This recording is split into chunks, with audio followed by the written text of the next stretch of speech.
মিশোতে একটা bag order করেছিলাম, আজ সেটা চলে এসেছে। খুলে দেখি ব্যাগটা কেমন হয়েছে। আমাদের সঙ্গে সঙ্গে তোমরাও দেখো ব্যাগটা কেমন হয়েছে। ব্যাগটা খুবই সুন্দর হয়েছে। এর লেন্থ 10 ইঞ্চি আর হাইট 7 ইঞ্চি। ব্যাগটার প্রাইস 249 টাকা। কালারটাও খুবই সুন্দর।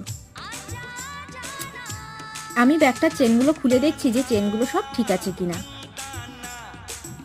তোমাদের কারো পছন্দ হলে আমাকে কমেন্ট করো, আমি লিঙ্কটা কমেন্ট বক্সে দিয়ে দেবো।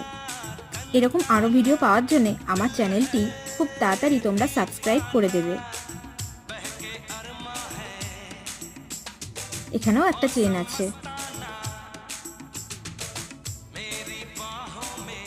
আমাকে কেমন লাগছে ব্যাগটা নিয়ে সেটা কমেন্ট বক্সে জানাতে তোমরা ভুলবে না কিন্তু।